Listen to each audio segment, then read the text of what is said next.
You're listening to The Support Report with Be Present, where we share real stories from young adults and how support changed their lives. Thanks for tuning into another episode of The Support Report with Be Present.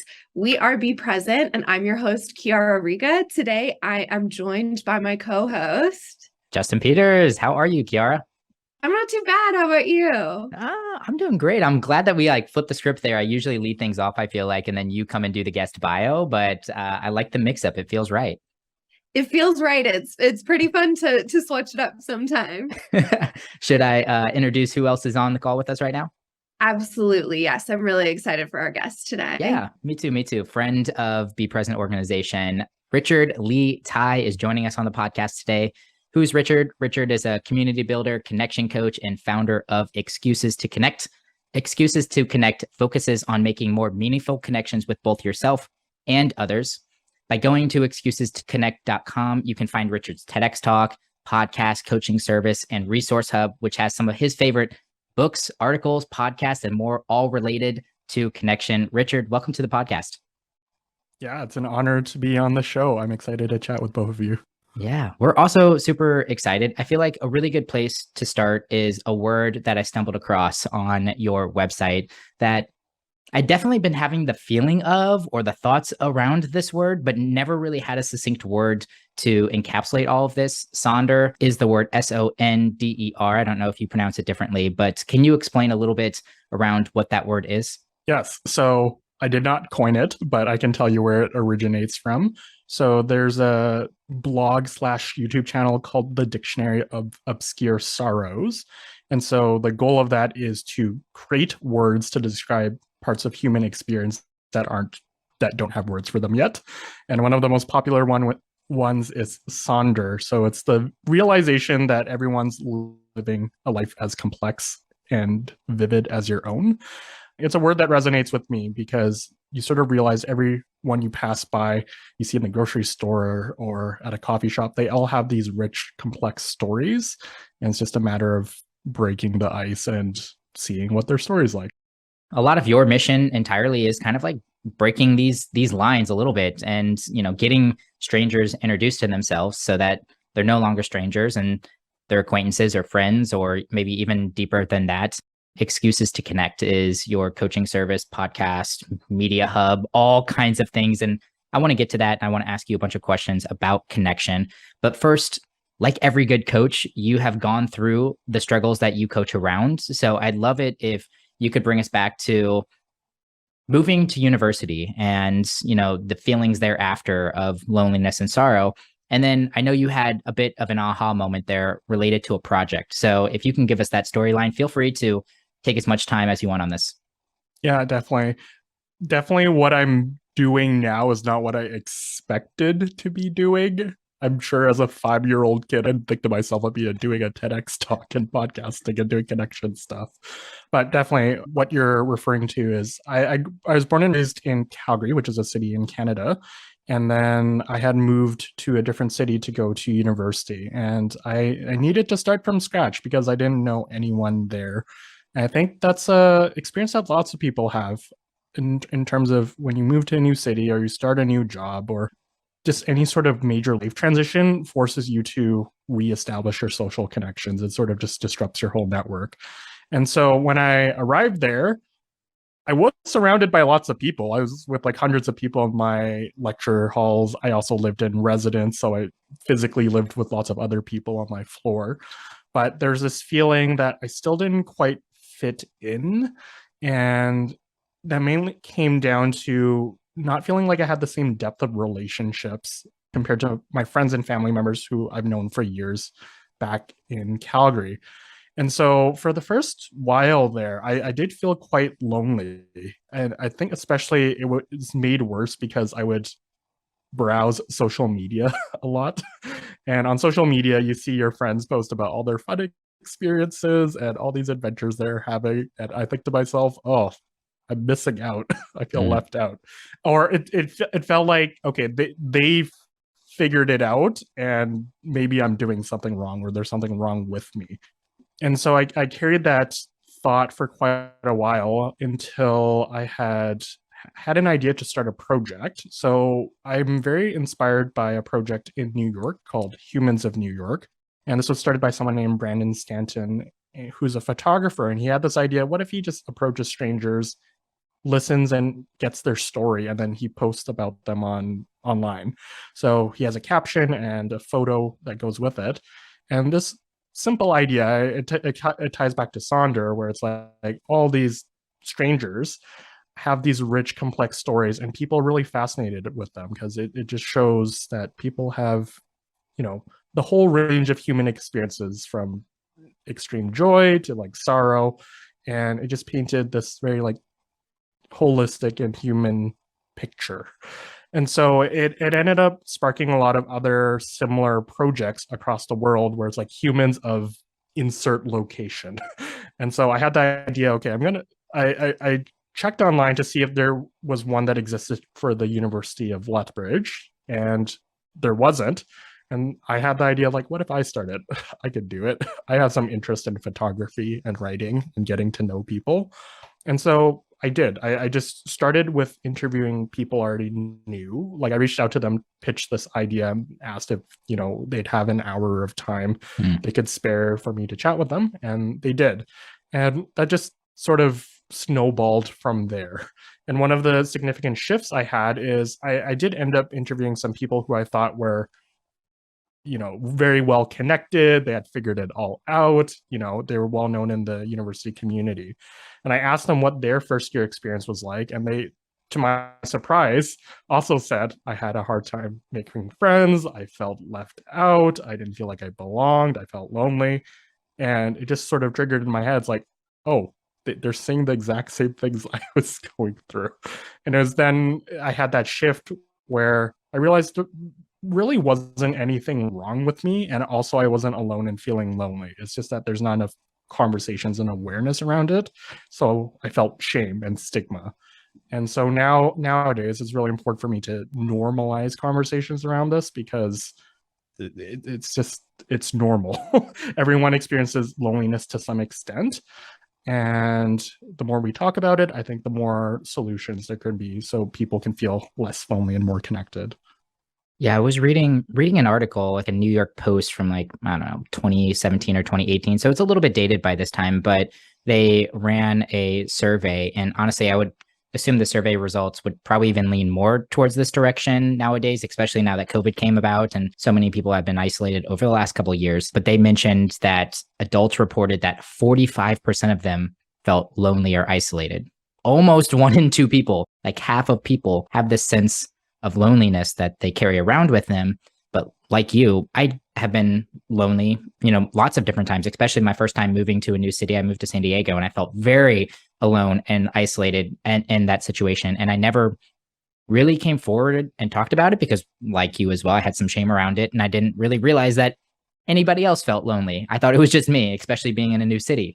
So it is a bummer, but do you feel whenever you bring it up or, approach the conversation, people are very receptive to the fact that they are lonely as well, or, that people are allowed to be lonely? Yeah, definitely. When I bring up these topics of loneliness, I get lots of head nods and people sharing about their own experiences as well. So it's sort of for me people might not feel comfortable, as you said, like initiating those conversations, but if I initiate it, then they sort of see, it's a safe space for them to share about their experiences and be vulnerable as well. I did want to segue this a little bit. Sure. That's okay. There's a term I've learned once I've gone to this connection space, and that term is social health.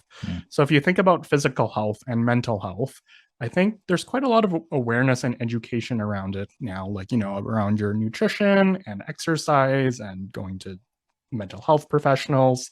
But there's still a huge gap in social health. We don't talk about this dimension of our well-being very much, because going through school, for example, I never had a class on here's how to make friends, here's how to communicate, here's how to listen to people. And so people are sort of left to their own devices in terms of learning and trying to educate themselves. And for me, that came in the form of media. So like through television and books and films. And there's always this portrayal in there of, the main character with their tight-knit group of friends and they have adventures together. So that was my conception of like what a normal or get healthy relationship dynamic was like. But for the longest time, I never really felt like I had a group of best friends. So I felt like, oh, there's something I'm doing wrong because it didn't match the model that I saw in media. Nowadays, I've learned, okay, well, first of all, it's normal to have different groups of friends. I shouldn't be dependent on any one person or group of friends to fulfill all my connection needs, because there's some people who I talk to about podcasting, and there's some people I talk about entrepreneurship with, and there's some people I just play board games with, and that's okay to sort of split my friend groups around a lot of different interests. So I just wanted to bring up that point too, where it's my wish that hopefully in 5-10 years, social health can be just as common as a term as physical and mental health. Yeah, I heard you talk about that, and that resonated so much with me because, like you said, there is no class on, I mean, there's not a lot of classes on mental health or physical health either, even though we have PE and just like physical exercise in general, and there's some general education, or actually a lot of education around healthy well-being. But the mental health has gotten a lot of awareness recently. But I also think that right behind there is social health, and there hasn't been a lot of forethought into that yet, except until, COVID was starting to ramp down. And then there was all of these jokes around just being socially awkward and not really being able to handle yourself in certain situations. Was there anything that you learned throughout your journey and refining your, social skills that, you might be able to share with people listening right now of a first step towards being a little bit more confident when it comes to just engaging with other people?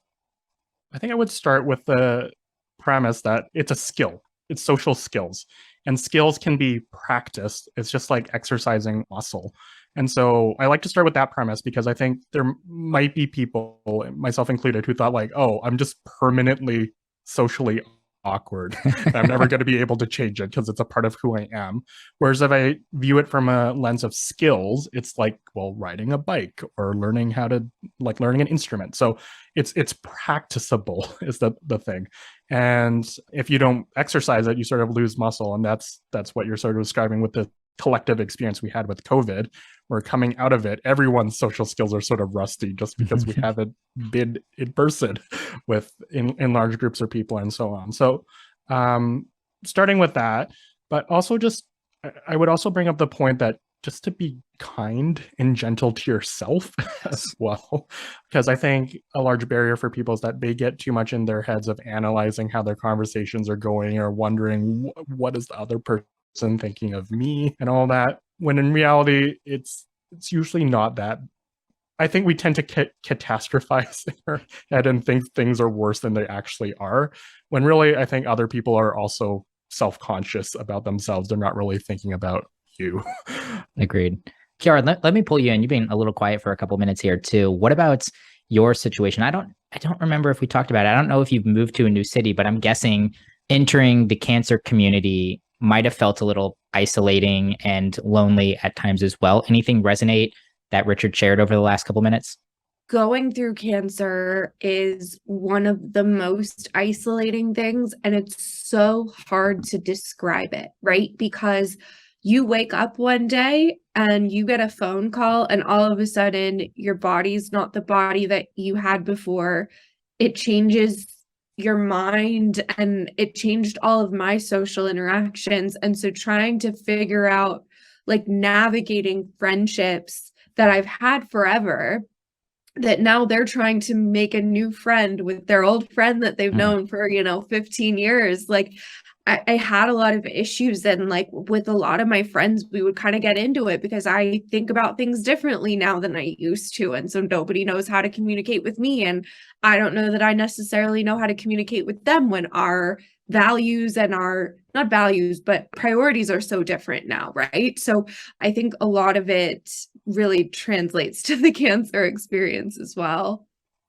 Yeah, I would agree with that. It would seem very isolating. Me thinking about it from the standpoint of supporter, if I wasn't so involved with Be Present and had so many different conversations as well, I could easily see myself pulling out of some of those situations because I felt uncomfortable. But you almost have to lean into that discomfort, just like Richard was kind of alluding to as well, with these just interactions with anybody. Honestly, if you're feeling a little uncomfortable, they might be feeling a little bit uncomfortable. it's just got to take some time to just lean into each other, and eventually discomfort turns into some comfort. Absolutely. And it's you would not be alone in wanting to withdraw. I think it's a universal experience of cancer to have like ghosts of some kind or people who leave your life until you're done with treatment and then come back. And so, yeah, I mean, I think I would love to hear a little more, Richard. I know we talked a bit about like leaning into the discomfort, but kind of what like how do you approach these really difficult situations, right? Like how do you connect over something that the other person hasn't experienced, and it's one of those taboo topics that are so difficult to have a conversation about? Yeah, it's tricky. I mean, I'll offer my thoughts, but would also preface that I'm not the be all end all with how to approach this. I think something I've learned through my experience is the idea of holding space. I especially learned this after I did my coaching training, because prior to that, I thought I was a pretty good communicator, but now looking back, I'm like, no, not quite." Because I think the typical dynamic in a lot of conversations is a friend comes to us with some sort of problem or issue that they're going through, and our response is to try to problem solve, where we're like, okay, maybe you should do this, or I've gone through something similar and this worked for me. And all those things, we try to, just try to solve that person's problem. And it doesn't always, it might actually create more disconnection because are you really listening to what they're saying? And maybe they're not looking for an advice or solution. They're just looking for someone to listen and be with them. In my communications with people now, like when someone does approach me with a challenge that they're having in their life, I'll first ask them the question, like, what kind of support are you looking for? Because if they are looking just for someone to listen and vent to, then I can serve that role. If they are looking for my opinion or my advice, I can also serve that role. But me asking that question helps me not to make assumptions because I can actually tailor my response to what that person's looking for. And so it's sort of, a two-way street of me asking the question or the other person like communicating what it is that they're looking for. And then we can bridge the gap that way.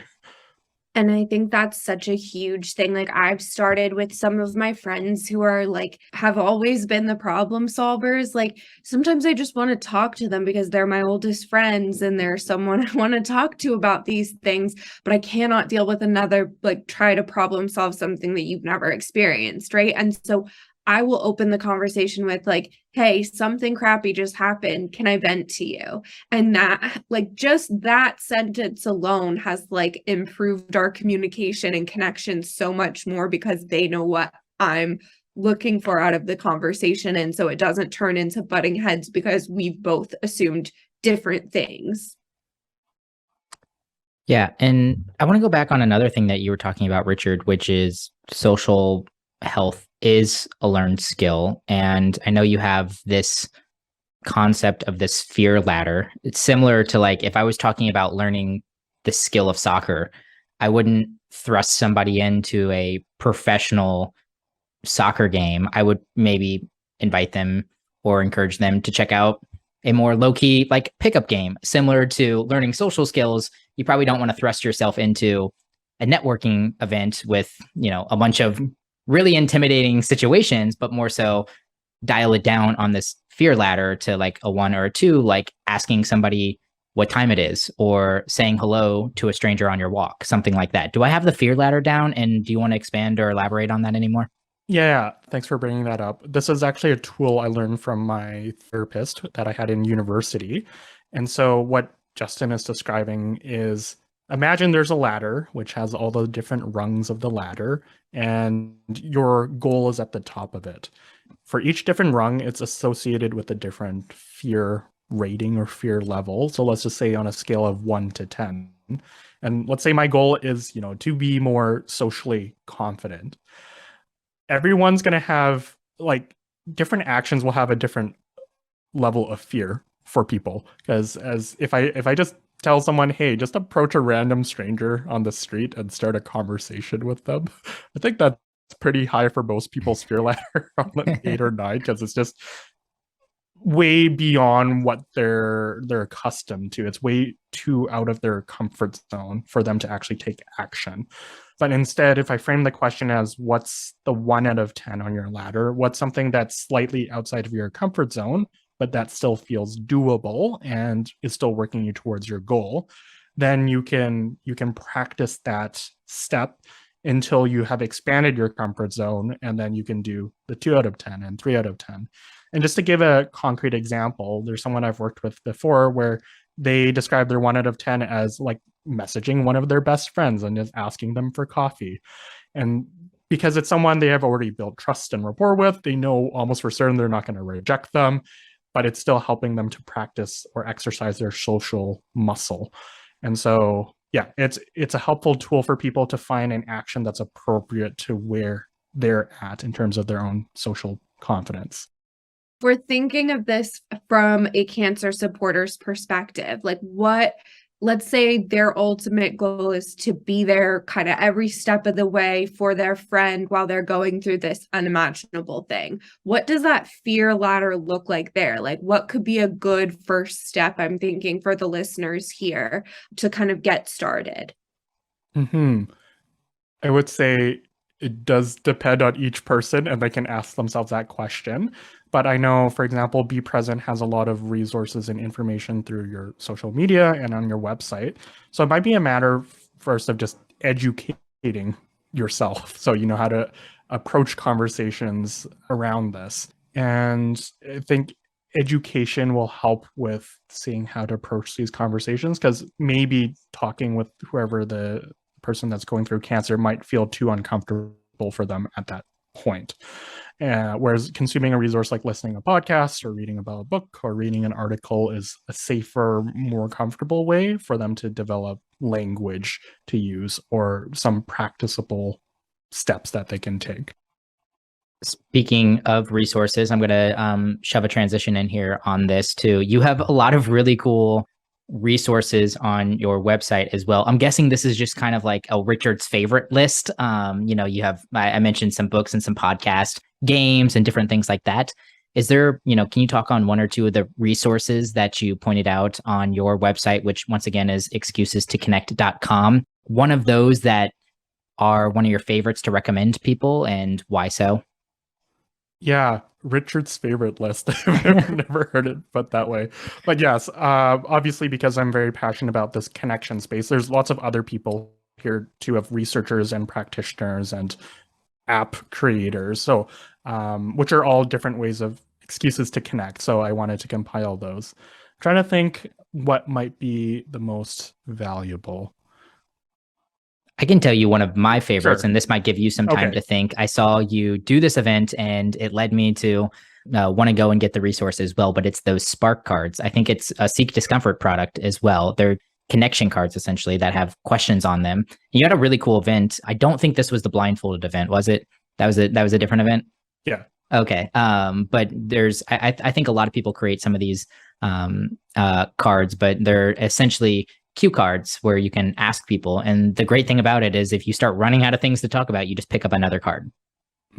Yes. So yeah, I'll build on top of that. So there's a number of conversation-based card games. So basically a deck of cards, and each card has a question on it to help facilitate conversation. Justin named one of them, which is Spark. It's by Seek Discomfort. So it's just like a deck of 200 conversation cards. Another one I'm a big fan of is called We're Not Really Strangers. So it's a similar concept, but it's the cards are broken down to 3 levels of perception, connection, and reflection. So level 1, perception, it's cards around first impressions and how others perceive you. Connection is deeper questions that are less often asked. And then level 3 is to reflect on the game experience together. And then the final card is to write a handwritten note to each other, sharing about your thoughts on, the game and the overall experience. And I've played Spark and We're Not Really Strangers many times, and I've always had a positive experience because, first of all, it's framed as a game, so it's more inviting for people to participate. And as you're mentioning, it gives some structure too, because I think just going blindly into a conversation and trying to navigate like, well, what do I ask next? What do I comment on next? Might be challenging for some people, but having cards, it's easy because once you feel like you're done discussing the question, you just flip to the next card. And it's a nice gateway to having deeper conversations as well. So definitely a resource I do recommend. I think that could be a really good just date idea for you and the person that you're supporting that's going through cancer right now as well, is just grabbing some of those connection cards and going in there, especially whenever you're probably a little bit lost of what do I ask? What do we talk about? That isn't necessarily cancer focused. I have heard from so many people that have come on this podcast and that have interacted through the organization that they just want someone to come in and talk about something other than what they're talking about and hearing about and thinking about all day long. And this seems like a really good game to help facilitate some of that conversation. Yes, definitely. Let's end on your 4 core principles, which was a part of your TEDx talk, if I remember right. And of course, there are 4 here, and I'll quickly read through them. Shift your mindset, approach with an invitation, get a dog, and recognize our collective humanity. I want to expand on this third one you have in quotation marks, get a dog. I think there might be some literal sense to that, but also there is a little bit more than just that there. Do you want to share what you meant by that core principle? Yeah. So what I was getting at, there's been many times where I've seen strangers just approach another stranger and ask, "Can I pet your dog?" So dogs are this amazing excuse to connect that sort of breaks the ice between two people. Same with like babies as well. And so I started trying to think like, okay, how else might people be able to design like a situation or interaction where people just want to approach you and start those conversations? And so I have a few examples in my talk. So there's this lady, her name's Molly Kay, and she just dresses up in fancy vintage clothing every Tuesday, and she just goes out and that's what she does. That's fun. And obviously, a lot of people approach her for conversations asking, well, why are you dressed up like that? And for her, it's for that intention of sparking those conversations. One that I've created like a sticker that people can put on water bottles or their laptop. And it says, if you're reading this, come say hi, which is... It's such a good sticker. Such a good sticker. Oh, thank you. But it's sort of like there's ways to design these situations so people might want to approach you. There's a project I found in New York as well. It's called the Strangers Project. Basically what it is, it's asking for people, there's like a whole sheet of paper and people can just rip off a sheet and write down what's their story. And what this creator has done is just actually created like whole exhibits and displays of all of these different people's stories that people can go see in person, but also like read online as well. So I'm very into like people that curate or facilitate these types of spaces for people to connect. Agreed. Kiara, before we wrap things up here with Richard, anything else that you feel like we need to cover with Richard before we ask him to plug where people can connect with him?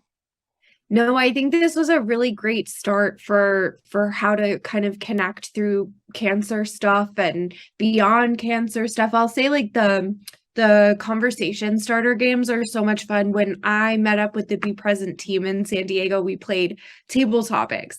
And so they were totally out there questions about like, if you couldn't do anything related to your current job, what would you be doing instead? And things like that, just to kind of connect. And that was so much fun because everyone I've met through Be Present, like obviously we connect on cancer.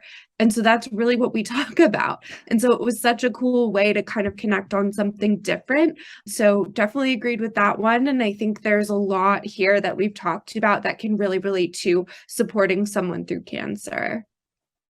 So Richard, I know we mentioned your website a couple of times here. That's excusestoconnect.com. Outside of that, the social media handles, where can people directly connect with you if they'd like to reach out and say hello and, honestly have an excuse to connect? Yeah, this would be a perfect excuse to connect. You could say that you listened to this episode that you're reaching out. Yeah, you can find me on Facebook, Instagram, and LinkedIn. And you can find me just by searching my name, which is Richard Lee Tai. So RICHARD LEETHAI. And I have a unique name, so I don't think you'll mistake me for anyone else. You'll be able to follow me and just shoot me a message, and I'd be very happy to connect further. Yeah. And also, if you missed it in the intro as well, you can check out his TEDx talk on his website as well. It's on YouTube, Richard Lee Tai. You can search that and you can find it. Once again, you got a pretty unique name there. So you hit pretty well in the SEO traffic. Yeah, my last name is a combination of my mom's and dad's last names. So my dad's last name is Lee and my mom's last name is Tai, which is good because I think if it's just Richard Lee, there'd be like hundreds of thousands. I didn't even think about that. You would have went the opposite way with this then, and I would have never found you online. Yeah. Awesome. Richard, and we always like to ask this final question and would love any take that you have on it, even outside of the cancer community space. But through your experience, what does great support look like? I think I would go back to what I had mentioned before of being present with people. And it's a matter of, here, I can frame it this way. I would encourage listeners to think about when is the last time they really felt seen and heard and valued by someone. I think it is something that's quite missing from a lot of our daily lives, especially, I mean, when I went to therapy, that was one of the few spaces where I felt like, wow, I have someone's undivided attention for a whole hour and I can just talk about whatever. It's like me time, it's Richard time. And I think for supporters, you all have that capability too. You have the gift of giving someone your presence and your undivided attention. And you never know how valuable that might be for someone that really just wants to be seen and heard and feel like they're someone's there for them. And so, yeah, that's what I would encourage supporters that, when you're with someone, don't have like your phone, be looking at your phone or have your notifications on, like sort of thinking about what you're going to do next or whatever's floating around in your mind. Like actually just be with the other person. And you can show that through body language and the types of questions you ask. And yeah, it's important because that 1 hour conversation or 30-minute interaction or even 5-minute interaction might just make that person's day or their week. And they'll remember if you were truly present for them. So that's what I would offer. Great answer, Richard. Richard, thank you so much for taking the time to come on the podcast. I believe that this will probably not be our last collaboration across, since both of our organizations really do focus on presence and connection. So it's been an absolute pleasure. Thank you so much. And once again, this is Richard Lee Tai. You can check him out on Excuses to Connect.